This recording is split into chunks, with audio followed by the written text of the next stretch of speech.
Hi guys, तर आज मी बनवत आहे ओल्या नारळाची बर्फी आणि लाडू। तर त्यासाठी मी ओल्या नारळाचा जो वरचा भाग असतो काळ्या कलरचा तो काढून घेतला आहे। साधारणतः 3 नारळ मी घेतले आहे। त्यांचे बारीक काप करून मिक्सरला बारीक करून घ्यायचे। आपण जसे बाहेरून डेसिकेटेड कोकोनट आणतो त्या प्रकारे ही पावडर होते। पाहू शकता अशा कन्सिस्टन्सीमध्ये बनवायची आहे। त्यानंतर मी 1 वाटी साखर घेतली आहे, 1 वाटी फुल फॅट दूध घेतलं आहे, वेलची पूड घेतली आहे, गावरान तूप आणि मिल्क पावडर पण मी घेतली आहे, पण इथे दाखवायचं विसरले। सर्वात पहिले ओल्या नारळाचा कीस भाजून घ्यायचा आहे। त्यासाठी मी कढईमध्ये 2 चमचे तूप टाकले आहे। कीस हा मंद फ्लेमवरच भाजायचा, त्यामुळे छान सर्वीकडून भाजला जातो। जवळजवळ 10 ते 15 मिनिटे मी हा कीस भाजणार आहे। तेही सर्वीकडून छान परतून आलटून पलटून भाजायचा।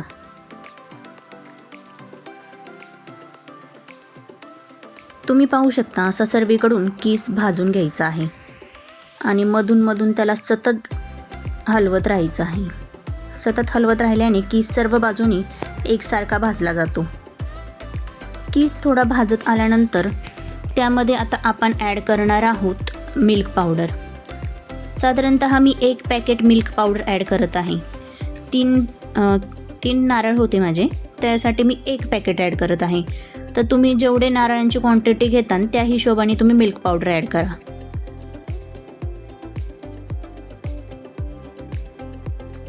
मिल्क पावडर ॲड केल्यानंतर त्याला पटकन भाजून घ्यायचं आणि सर्व बाजूनी मिल्क पावडर मिक्स झाली पाहिजे छान प्रकारे।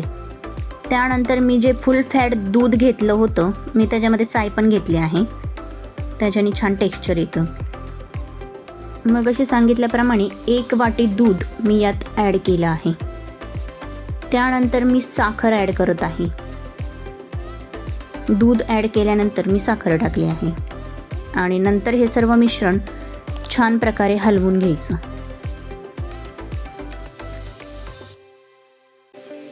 मिश्रण जोपर्यंत एकजीव होत नाही तोपर्यंत सतत हलवत राहायचं। साधारणतः या सर्व प्रोसेसला 10 मिनिटं तरी लागतात।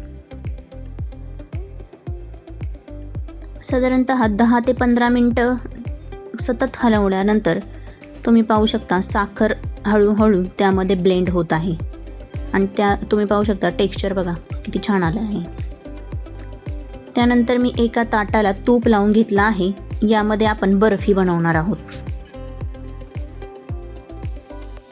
आता यातलं अर्ध मिश्रण मी बर्फी बनवण्यासाठी वापरणार आहे, त्यामुळे मी अर्ध मिश्रण यामध्ये टाकत आहे ताटात।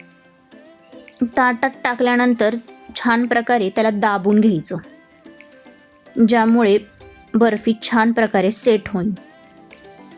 साधारणतः 1-2 तास बर्फी सेट होण्यासाठी ठेवून द्यायची।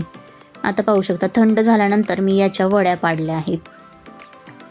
अशा छान प्रकारे वड्या बनवून झालेल्या आहेत आणि आता याच मिश्रणाच्या मी लाडू बनवत आहे। लाडू पण पाहू शकता तुम्ही किती छान टेक्स्चर आलं आहे।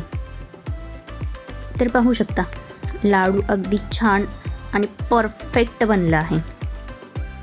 तर मंडळी, कशी वाटली ही ओल्या नारळाची बर्फी आणि लाडूची रेसिपी कमेंट करून नक्कीच सांगा। व्हिडिओ आवडला असेल तर व्हिडिओला लाईक, शेअर आणि सबस्क्राईब करायला विसरू नका। भेटूया अशा पुढच्या नवीन व्हिडिओमध्ये। तोपर्यंत धन्यवाद।